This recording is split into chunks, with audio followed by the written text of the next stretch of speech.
Some of the stories that I write, I don't really know the inspiration for them. I don't really know how they came into my head. I can usually guess. Sometimes it's a song. Like sometimes it'll just be a song.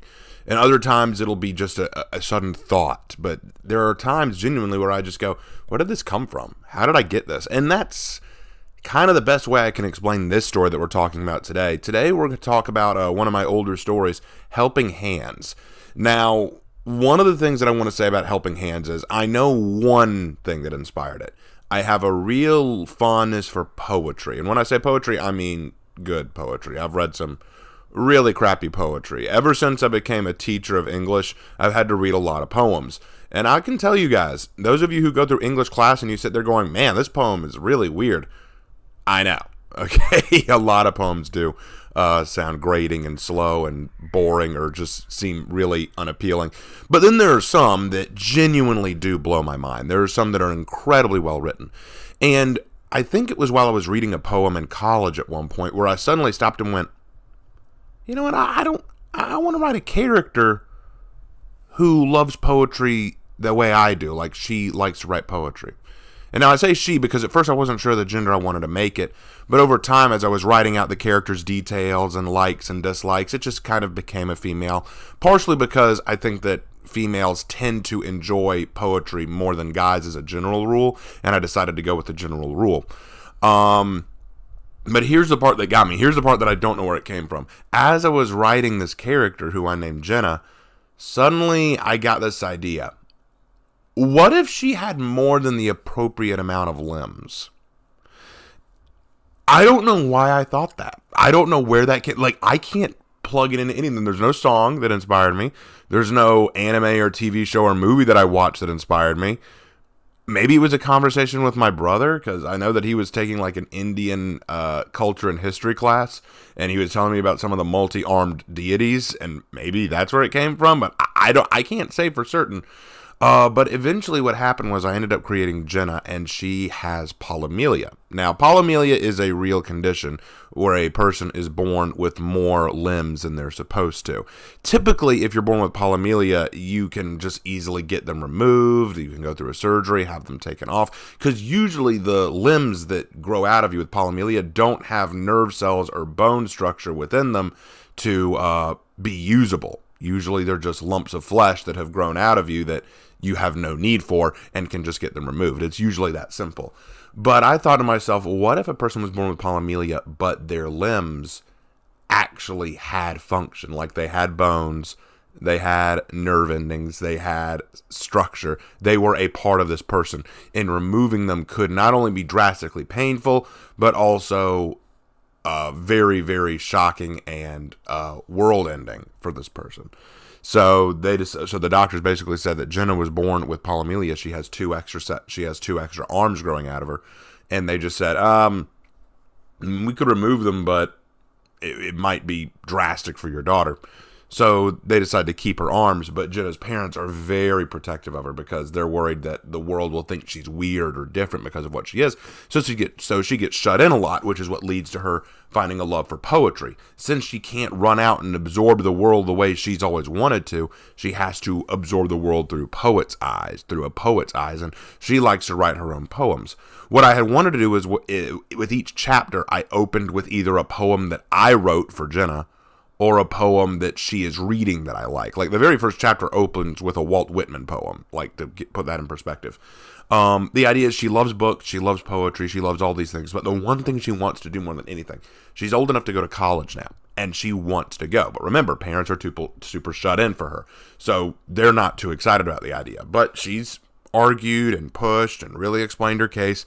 They finally agreed, all right, you can go to college, we'll help you get there. And so the story is basically about her going to college and getting used to not only the way people treat her, being so different, but also learning the differences of other people. Because here's the thing, her having polymelia obviously makes her a huge physically different person. But one thing she's going to learn is that a lot of people have very vast differences that set them apart too. At this point in time, liking anime was still a very different thing. It wasn't popular to like anime, for example. But her roommate in college is a huge otaku. She loves anime. She loves anime shows and movies. She likes JRPG specifically. And don't get me wrong, there's nothing wrong with you being an otaku. There's nothing wrong with that at all. But at this point in time, when I wrote this, it was weird. Liking anime was a weird thing. It was different. So when Jenna discovers that she has this her roommate's like, "Oh, you got me. I like that stuff." And Jenna's like, "No, I think it's cool that you do." You do? That kind of thing. Like, kind of realizing that everyone has these slight differences that set them apart. And while she may have a much more drastic physical difference, it doesn't change the fact that there are lots of people who have things to hide or things that they're uncomfortable about or things that set them apart. And this grows Jenna's understanding of the world. And she also meets her dorm RA, like residential advisor, who also has a few differences of his own, but he ends up really protecting her at one point, which makes her very grateful. Now, you might be wondering, okay, so what's the point of the story? That's kind of the problem. That's kind of the big problem. Much like when I write a poem, I don't always have an end in mind, and that's kind of how this turned out. I think the biggest problem with Helping Hands is I had no direction. I didn't know where I wanted it to go. I didn't have an end goal. Like, what is Jenna supposed to do? What does Jenna aspire to be? Where does the story end? And that really stumped me. Because I'd created an interesting character. I'd created an interesting setup. I had no direction.